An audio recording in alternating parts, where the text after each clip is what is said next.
हमने आप लोग को बताया कि इस सेशन में हम लोग सीखेंगे और समझने की भी कोशिश करेंगे कि हम बीए करके, बीए इंग्लिश में करके और क्या कर सकते हैं।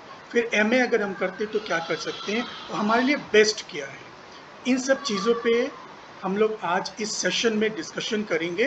तो ये जो सेशन हम लोग आज कर रहे हैं इसमें हम क्या-क्या डिस्कस करने वाले हैं, ये उसका रोड मैप है। ये हमने ग्रुप में भी शेयर कर रखा था। सबसे पहले हम लोग ये जानेंगे कि क्योंकि हमने बीए से स्टार्ट करने का प्लान किया था, तो बीए के बाद अगर आपको एमए करना है, तो अगर आप एमए कर ही रहे हो, तो थोड़ा-सा एफर्ट डालो। उसको ऐसी जगह से करो जहाँ पे आपके लिए जॉब एकदम सिक्योर है। सी अगर आप आईआईटी, एनआईटी में किसी भी तरह से एडमिशन पा गए, राइट, तो जो आप न्यूज़ में कभी-कभी पढ़ते हो कि उसको गूगल ने करोड़ों का पैकेज दिया, तो ये पैकेज वाला वो इंस्टीट्यूट्स हैं, ये सारे पैकेज आईआईटीज़, एनआईटीज़ वाले स्टूडेंट्स को मिलता है। तो वहाँ पे आपको पढ़ने की एक अपॉर्चुनिटी मिल सकती है, राइट। वहाँ लिमिटेड सीट्स है, कंपटीशन है, एडमिशन ऐसे नहीं होता कि हम बस पहुँच के हमारा एडमिशन कर दो, वहाँ टफ कंपटीशन होता है, ठीक है। तो अगर आप यहाँ पे पहुँच गए एनी हाउ, आपके लिए जॉब और भी प्रीमियम जॉब आपके लिए सिक्योर है। उसमें 1% भी डाउट नहीं है कि आपको जॉब ना मिले, राइट। और वो भी प्रीमियम जॉब, अच्छी से अच्छी जॉब जो टीचिंग फील्ड की होती है वो आपको मिल जाएगी। तो जो आईआईटीज एनआईटी से एमए करता है या कुछ भी कर लेता है, उसको मान लीजिए उसकी जॉब सिक्योर है, ठीक है। हम अब आपको फिर डिस्कस करेंगे कि अगर आपको आपने प्लान किया, आपने आपने अगर सोचा कि हमें एमए करना है आईआईटी या एनआईटी से, तो उसके लिए एडमिशन कैसे होगा, उसका प्रोसेस हम आपको बताएंगे। फिर अगर आप सोचते हैं कि सेंट्रल यूनिवर्सिटी जैसे जेएनयू, जवाहरलाल नेहरू यूनिवर्सिटी है, उसका भी मैंने ग्रुप में वर्चुअल टूर का लिंक भेजा था। दिल्ली यूनिवर्सिटी है, बीएचयू है, English and foreign language university Hyderabad है, पुंडीचेरी यूनिवर्सिटी है, राइट। ऐसे जो प्रीमियम इंस्टीट्यूट्स हैं जिसके बारे में लोग शायद पता नहीं जानते भी हैं कि नहीं जानते, वहाँ से आप कर सकते हैं, तो वहाँ पे जाके आप कर सकते हैं। तो ये ऐसे इंस्टीट्यूट्स हैं जहाँ से आपको जॉब मिलने के चांसेस बहुत हाई हो जाते हैं, ठीक है। तो यहाँ पे एडमिशन कैसे होगा उसके बारे में आपको जानकारी देंगे। फिर अगर आप एमए के बाद रिसर्च में जाना चाहते हैं, तो पीएचडी अगर आप आईआईटीज़ या एनआईटीज़ में ऐसे करना चाहते हैं, तो वहाँ कैसे आप पहुँच सकते हैं, उसके बारे में, उसका एडमिशन प्रोसेस क्या है, वो आपको बताएंगे। फिर अगर आप सेंट्रल यूनिवर्सिटी, जिसका मैंने अभी नाम लिया, जिक्र किया, एयू है, बीएचयू है, टीयू है, जेएनयू है, बहुत अच्छे अच्छे प्रीमियम इंस्टीट्यूट्स हैं इंडिया में, 10-20 ऐसे हैं जहाँ से आप करते हैं, तो आपको पूरी इंडिया में कहीं पे भी इजीली जॉब मिल सकता है। तो उसकी डिग्री की अपनी एक वैल्यू है, उसका एक ब्रांड वैल्यू है, तो उस चीज़ को आपको समझना है, तो उसके बारे में आपको हम बताएंगे। फिर आपको जेआरएफ है, नेट है या पीएचडी है, इसको कैसे क्रैक करें, इसकी तैयारी कब से स्टार्ट करें और इसको करने क्या फ़ायदे हैं, इस सब चीज़ों के बारे में आपको बताएंगे। फिर जो आप लोग क्वेश्चन होता है बीए के बाद हम बीएड करें तो हमारे पास क्या क्या अपॉर्चुनिटीज़ होगी, इसके बारे में बताएंगे। BA, MA, UGC, net, PhD ये आप कर लेते हैं तो क्या क्या जॉब अपॉर्चुनिटीज़ हैं। साथ में ये बीए के साथ बीएड कर लें या बीए के बाद एमए कर लें, इसके बारे में डिस्कशन करेंगे। फिर आप लोगों का जो क्वेश्चन आंसर का सेशन है, जितना हम बताएंगे उसमें आपकी जो क्वेरी होगी उसको फिर हम लोग लेंगे और जो आपके प्रश्न होंगे उसका उत्तर देने की हम कोशिश करेंगे। देखिए, जो एमए की बात है, तो एमए इंग्लिश हर आईआईटी नहीं कराती। एमए करने के लिए आपके पास 3 ऑप्शन है, एक आईआईटी मद्रास, एक आईआईटी इंदौर और एक एनआईटी है, एनआईटी ट्रिची। ठीक है, ये 3 इंस्टीट्यूट्स हैं जहां से आप एमए इंग्लिश में कर सकते हैं। लेकिन यहाँ पे जो एमए होता है उसके लिए आपको गेट एग्जाम देना पड़ता है, GATE, ठीक है। ये गेट एग्जाम है, इसमें ये सब्जेक्ट कोड होता है XHC2 या ये जो टेस्ट आप देंगे तो इसके स्कोर के बेसिस पे आपका एडमिशन आईआईटीज में होगा। यानी आईआईटी में एडमिशन लेने के लिए आपको एक दूसरा नेशनल लेवल का टेस्ट देना पड़ता है, ठीक है। देखिए, आईआईटी मद्रास की इमेज है, मैंने ग्रुप में भी शेयर किया था। आईआईटीज में जो सीट होती है एमए के लिए, वो टोटल सीट होती है सिर्फ 25 सीट्स आपको मिलती हैं। 25 में भी रिजर्वेशन होता है और रिजर्वेशन के अकॉर्डिंग जो अनरिजर्व कैटेगरी, इसमें आपको सिर्फ 10 सीट्स मिलती हैं। यानी हर आईआईटी की बात कर रहा हूँ मैं, आईआईटी इंदौर, आईआईटी मद्रास, दोनों में क्या है, टोटल 25 सीट्स हैं। 25 में अनरिजर्व जो ओपन सीट है वो 10 सीट्स होती हैं, ओबीसी और एनसीएल के लिए 7 सीट्स होती हैं, एससी कैंडिडेट्स के लिए 4 सीट्स होती हैं, ईडब्ल्यूएस के लिए 2 सीट्स होती हैं और एसटी के लिए 2 सीट्स होती हैं। तो ये रिजर्वेशन भी अप्लाई होता है सिर्फ 25 सीट्स में, इसलिए कंपटीशन यहाँ पे टफ होता है। But remember, once you got entry, किसी भी तरह से एक बार एंट्री हो गई तो फिर आप वो जो स्टूडेंट का एक हेवन है, वो टीचर्स के लिए भी वो एक हेवन है, मतलब स्वर्ग कह सकते हैं। शिक्षा का भारत में वो स्वर्ग है। वहाँ आप जो सोच सकते हैं वो सारी फैसिलिटी आईआईटीज में अवेलेबल है, इसलिए आईआईटी का क्रेज है। पूरा जो एमए का प्रोग्राम होता है वो 2 इयर्स का होता है, जैसा कि आप जानते हैं बाकी यूनिवर्सिटीज़ में, कोई भी स्टेट और सेंट्रल यूनिवर्सिटीज हर जगह जो कोर्स होता है वो सिर्फ 2 इयर्स का होता है। तो यहाँ पे भी 2 इयर्स का कोर्स होता है जो डिपार्टमेंट आईआईटीज में कराता है। जैसे वहाँ पे बहुत से डिपार्टमेंट होते हैं, इंजीनियरिंग से जानो सोचते हैं कि सिर्फ वहाँ पे इंजीनियरिंग की स्टडी होती है, जैसे mechanical, civil, computer science etcetera etcetera. वहाँ पे ह्यूमैनिटीज़ की भी स्टडी होती है, उसमें एक सब्जेक्ट है, जैसे जो डिपार्टमेंट होता है वो जनरली जाना जाता है department of humanities and social sciences. ये जो डिपार्टमेंट है ये पीएचडी भी कराती है और ये एमए भी कराते हैं, जो आईआईटी मद्रास, इंदौर और एनआईटी ट्रिची 3 है। ठीक है, तो जो सिलेक्शन हुआ कंप्लीटली गेट स्कोर पे होगा। जैसे सीयूईटी एग्जाम होता है तो वैसे गेट का एग्जाम होता है, वो इंजीनियरिंग के लिए भी, इंजीनियरिंग जो स्टूडेंट्स हैं वो भी देते हैं और जो ह्यूमैनिटीज़ के हैं वो भी देते हैं। बिना गेट के आपको मास्टर्स में एडमिशन नहीं होगा। जैसे JEEE जो है वो एंट्री गेट है बीटेक के लिए, वैसे ही एमटेक के लिए गेट एग्जाम होता है, तो गेट के थ्रू ही आप वहाँ पे मास्टर्स में जा सकते हैं। ठीक है, तो गेट का एग्जाम आपको देना पड़ेगा। अब एमए करने के लिए आपके पास एलिजिबिलिटी क्या होनी चाहिए? देखिए, एक तो बैचलर डिग्री होनी चाहिए, बीए, बीएससी, बीकॉम या बीटेक वाले भी कर सकते हैं इन एनी डिसिप्लिन, चाहे कोई भी डिसिप्लिन, बस आपके पास बैचलर की डिग्री होनी चाहिए, यानी ग्रेजुएशन की डिग्री होनी चाहिए, आप एलिजिबल हैं। ठीक है, बीए, बीएससी, बीकॉम ये तो हम आप जानते हैं 3 इयर्स का प्रोग्राम, लेकिन अब जो एनईपी है उसके अंदर 10+2+4 चलता है, तो 10+2+4 है वो भी अप्लाई कर सकते हैं, जो एनईपी के थ्रू जो कोर्सेज आप हो रहे हैं।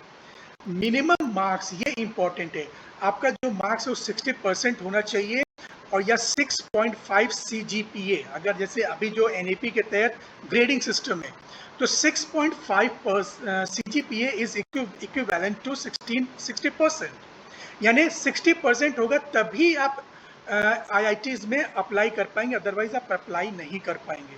तो आपको इसलिए भी बता रहे हैं क्योंकि ग्रेजुएशन करते के समय आपको ये ध्यान हो कि फाइनल जो आपका ग्रेजुएशन का स्कोर है वो 6.5 CGPA होना चाहिए, क्योंकि आप सभी लोग अब इसी ग्रेड सिस्टम के थ्रू ग्रेजुएशन कर रहे हैं, तो आपको ये मेंटेन रखना है। इससे हायर है तो बहुत अच्छी बात है, अदरवाइज मिनिमम जो है वो 6.5 CGPA आपका ग्रेजुएशन फाइनल ईयर का स्कोर ये होना चाहिए। इसमें जो नेशनल लेवल क्वालिफिकेशन है वो क्या है, इंग्लिश में 2 होते हैं, इंग्लिश होता है, एक लिंग्विस्टिक्स होता है। लिंग्विस्टिक्स जो लैंग्वेज की स्टडी करते हैं ये उनके लिए होता है, अगर आपको लैंग्वेज में इंटरेस्ट है तो आप एमए इन लिंग्विस्टिक्स कर सकते हैं। ठीक है, इसके लिए कोई स्पेशल कोर्स की जरूरत नहीं है, आपने बीए कर रखा है, लिटरेचर से कर रखा है, you are eligible to go for MA in linguistics. ठीक है, इसका कोड होता है XHC3 और इंग्लिश जो नॉर्मल पेपर है, लिटरेचर का पेपर है, उसका है XHC2। ये 2 कोड है जो आपको फॉर्म भरते समय सेलेक्ट करना होता है कि आप गेट का एग्जाम किसके लिए दे रहे हैं। ठीक है, तो आईआईटी ग्रेजुएट एग्जामिनेशन, जो आईआईटी के ग्रेजुएट होते हैं, जो बीटेक किए होते हैं, उनके लिए उनका CGPA 8.0 है ना, तो वो एग्जाम्प्टेड है गेट एग्जाम से, डायरेक्ट एडमिशन के लिए अप्लाई कर सकते हैं। तो हम लोग बीटेक तो कर नहीं रहे आईआईटी से, तो हम लोग इसको स्किप करते हैं। सीट हमने बताया 25% है, जो टोटल सीट होती है अप्रोक्सीमेटली मैक्सिमम 40,000 लगता है आपको एमए कंप्लीट करने में आईआईटी से। बट रिमेंबर, यहाँ पे भी आपको एक एडवांटेज है, वो क्या है अभी आपको हम बताते हैं। जो गेट का एग्जाम होता है वो कौन कराता है? IIS, मतलब Indian institute of sciences Bangalore, या IITs Bombay, Delhi, Guwahati, 7 mother IITs हैं, वो इसको कंडक्ट कराती है। ये जो एग्ज़ाम होता है, मैं गेट एग्ज़ाम की बात कर रहा हूँ, ये जो गेट का एग्ज़ाम होता है वो साल में एक बार होता है, राइट, और ये यूजुअली फरवरी में होता है। एग्ज़ाम दिसंबर के आसपास के फॉर्म आने लगते हैं, तो साल में एक बार ये एग्ज़ाम होता है, और एक बार आप क्वालिफाई करेंगे तो 3 इयर्स के लिए आपका गेट स्कोर वैलिड होता है।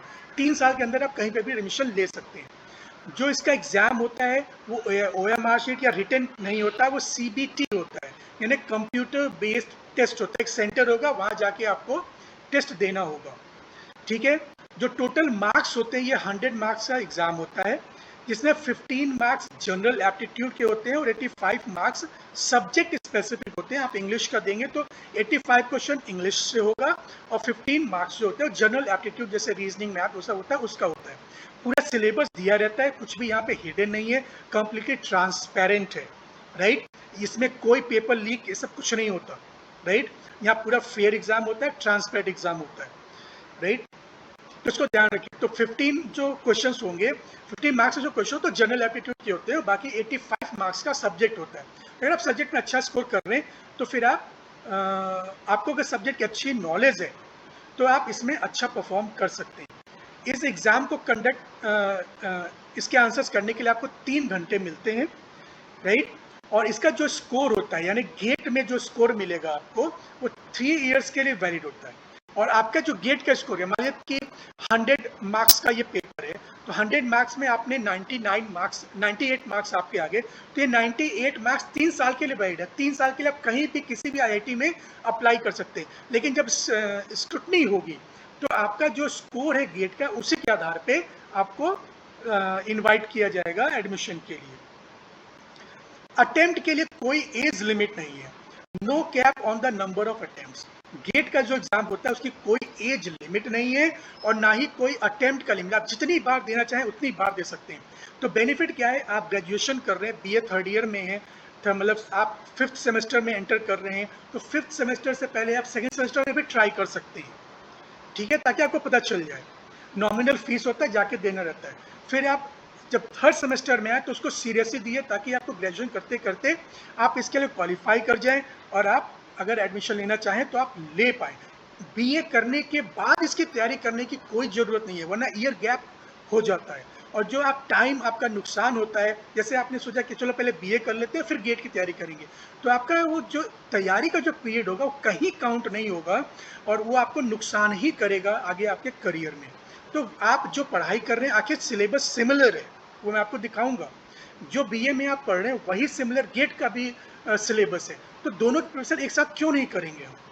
अगर दोनों करेंगे तो ग्रेजुएशन करते करते हम एलिजिबल हो जाएंगे। Why should I waste another year in preparation for getting admission in masters, है ना। मास्टर्स में एडमिशन लेने के लिए हम 1 साल का इंतजार क्यों करें? और जरूरी तो नहीं कि 1 साल तैयारी के बाद आपका हो जाएगा, तो शुरू से इसके लिए आप तैयारी करें। तो जो गेट का एग्जाम है, इसका फुल फॉर्म होता है the graduate aptitude test in engineering. देखिए इंजीनियरिंग है, but it's not only for engineering, it is also for students of humanities and languages, ठीक है। मतलब ह्यूमैनिटीज जैसे सोशल साइंसेज हैं, उसमें इकोनॉमिक्स भी कई जगह पढ़ाई थी, कई जगह साइकोलॉजी पढ़ाई थी, IITs में है। तो हम लोग इंग्लिश के स्टूडेंट्स हैं तो हम इंग्लिश की बात कर रहे हैं, राइट। तो ये गेट का जो एग्जाम होता है वो इंजीनियरिंग के लिए जाना जाता है, बट यहाँ पे ह्यूमैनिटीज होता है, तो इसीलिए बहुत सारे लोग ये जानते ही नहीं है कि IITs में ह्यूमैनिटीज की भी पढ़ाई होती है, ठीक है। तो ये जो ऑर्गेनाइज करता है, हमने बताया है कि इंडियन इंस्टीट्यूट ऑफ साइंसेज या IITs इस एग्जाम को कंडक्ट कराती हैं। और GATE serves as a standardised gateway for post graduate admission, यानी जो लोग MTech करते हैं IIT से, उनको भी गेट देना पड़ता है। बिना गेट दिए उनके MTech में एडमिशन नहीं होगा। और प्रोसेस वही है, आपको गेट के स्कोर के बेसिस पे ही एडमिशन आपको मास्टर्स में मिलेगा, चाहे MTech हो चाहे MA हो, ठीक है।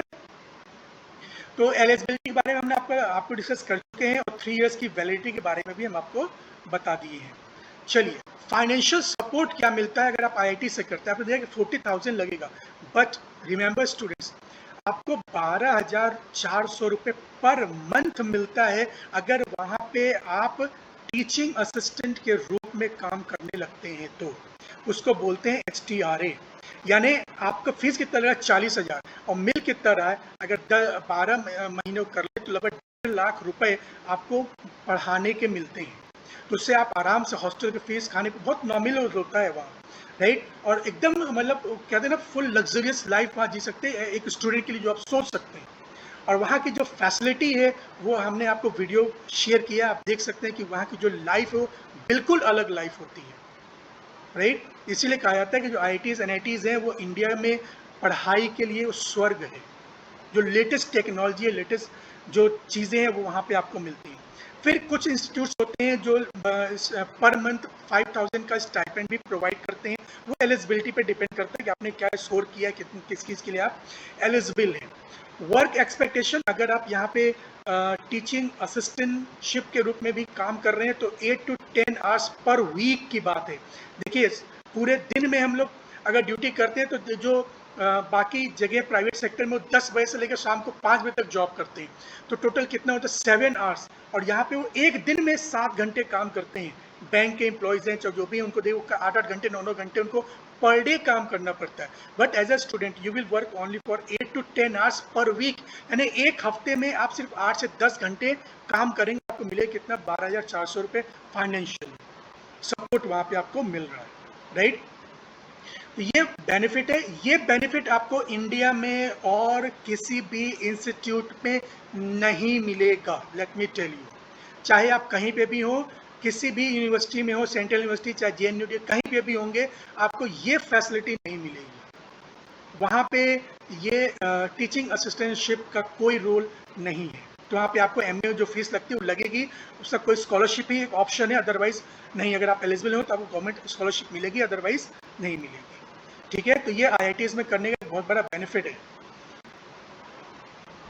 चलिए अब आते हैं हम सेंट्रल यूनिवर्सिटीज से अगर आप BA के बाद PG करना चाहते हैं तो क्या रास्ता आपको अपनाना है। एक एग्जाम होता है CUET, common university entrance test, PG मतलब पोस्ट ग्रेजुएट। इंग्लिश की हम बात कर रहे हैं तो ये 2026 का स्कोर है, एक्सपेक्टेड और सेफ स्कोर। मतलब अगर आप इतना स्कोर करते हैं तो आप इन यूनिवर्सिटीज में एडमिशन पाने के चांसेस आपके हाई हैं। ये पेपर होता है 300 का, ठीक है। ये 300 नंबर का एग्जाम होता है। CUET जो सेंट्रल होता है, जो NTA कराती है, जिससे अभी इतना ज़्यादा विवाद हुआ, प्रोटेस्ट हुआ, जिसने नीट का एग्जाम कराया था, पेपर लीक हुआ था। NTA नेशनल टेस्टिंग एजेंसी यही एग्जाम कराती है CUET PG मतलब पोस्ट ग्रेजुएट और UG मतलब अंडर ग्रेजुएट, राइट। तो जो CUET UG का एग्जाम और CUET PG का एग्जाम दोनों NTA ही कराती है। तो आप देखिए इंडिया में पहले क्या होता था, जब ये CUET नहीं होता था तो हर यूनिवर्सिटी अपना एग्जाम कराती थी।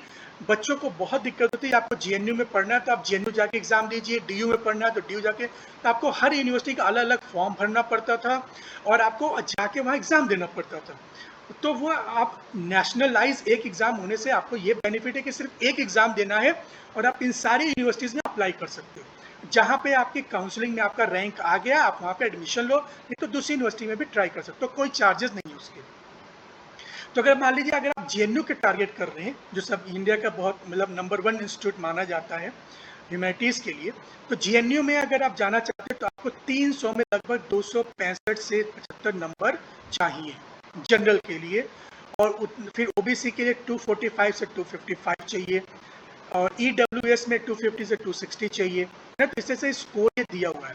तो अगर हम अनरिजर्व कैटेगरी की बात करें तो हाईएस्ट स्कोर अगर आपका है अराउंड 270 आउट ऑफ 300, लगभग 90%, तब आप JNU में एडमिशन पा सकेंगे। अगर आप 215 से 235 के आसपास स्कोर कर रहे हैं तो आपको दिल्ली यूनिवर्सिटी में एडमिशन पाने के चांसेस होंगे। फिर IFLU, ये IFLU होता है English and foreign language university Hyderabad, सब सेंट्रल यूनिवर्सिटीज है। यहाँ पे अगर आप 200 से 215 नंबर पाए हैं 300 में तो आप एडमिशन ले पाएंगे। बाकी कैटेगरी वाइज ये सारा यहाँ पे दे रखा है, तो आप ये समझ पाए कि 2026 के स्कोर कार्ड पे बेस्ड है। तो ये मतलब एवरेज हम आपको बता रहे हैं कि इतने, अगर आप इसके आसपास अगर आप स्कोर कर रहे हैं तो मानिए कि आपका एडमिशन यहाँ पे हो सकता है। फिर यूनिवर्सिटी ऑफ हैदराबाद है, वहाँ 195 से 210 अगर आपका स्कोर है तो आप एडमिशन ले पाएंगे। बीएचयू में अराउंड 200 का स्कोर रहता है। इफ्लू का सेंटर लखनऊ में भी है और शिलोंग में भी है। मेन सेंटर हैदराबाद में है, इफ्लू का एक और सेंटर लखनऊ में है, वो रीजनल कैंपस कहलाते हैं, और एक शिलोंग में है। यहाँ पर अगर आप लगभग 180 के आसपास अगर आपका स्कोर है तो आप इसमें एडमिशन ले पाएंगे। विश्व भारती एक सेंट्रल रेप्यूटेड इंस्टीट्यूट है, वहाँ पे भी वही स्कोर है।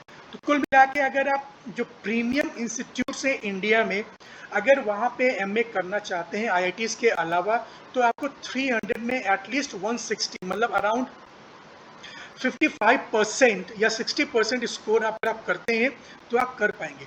लेट मी टेल यू, यहाँ पे भी मैं वही कहना चाहूँगा, इसका भी सिलेबस जो है आपके बीए के सिलेबस से मिलता जुलता है। बस आपको बीए के सिलेबस को सीरियसली पढ़ना है और थोड़ा सा एक्स्ट्रा उसमें तैयारी करना है। आप थोड़ा सा एक्स्ट्रा एफर्ट डालेंगे, आप इन सारे एग्जाम्स को क्रैक कर पाएंगे।